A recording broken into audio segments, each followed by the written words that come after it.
Mga kapuso, long weekend tayo dahil holiday sa Lunes, magiging maulan pa rin kaya? Alamin natin ang latest sa panahon mula kay Amor La Rosa ng GMA Integrated News Weather Center. Amor.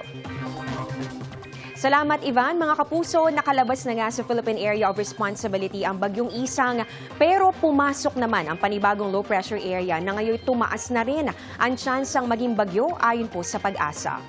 Huling namataan ng Pag-asa ang low pressure area sa layong 930 kilometers silangan po yan ng Southern Mindanao. Nasa high o mataas na po yung posibilidad nito na maging bagyo sa susunod na 24 oras. At kung matuloy ay papangalanan po na Bagyong Jacinto. Ayon po sa Pag-asa, posibleng kumilos po ito papalapit dito po yan sa may northeastern Mindanao sa mga susunod na oras o bukas. Saka po lalapit yan dito sa may eastern Visayas o kaya naman po dito sa bahagi po ng Bicol Region sa mga susunod na araw.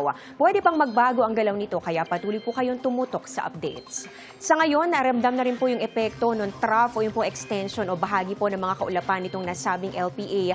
Dito yan sa ilang bahagi ng Visayas at ng Mindanao. Kasabay rin po ng patuloy na pag-iral ng southwest monsoon o yung hanging habagat at makakaapekto po yan sa ilang bahagi pa rin ng Pilipinas.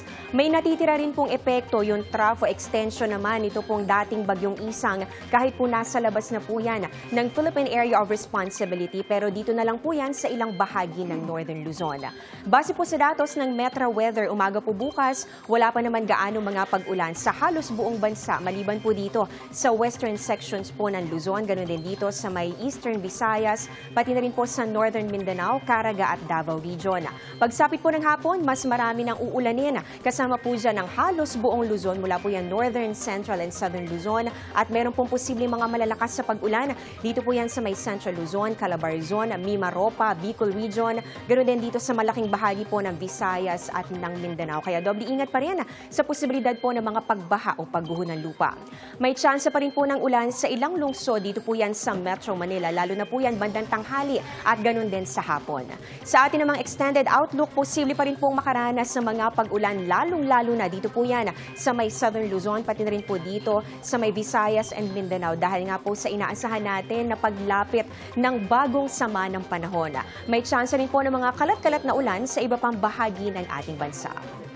Yan muna ang latest sa lagay ng ating panahon. Ako po si Amor La Rosa para sa GMA Integrated News Weather Center. Maasahan anuman ang panahon.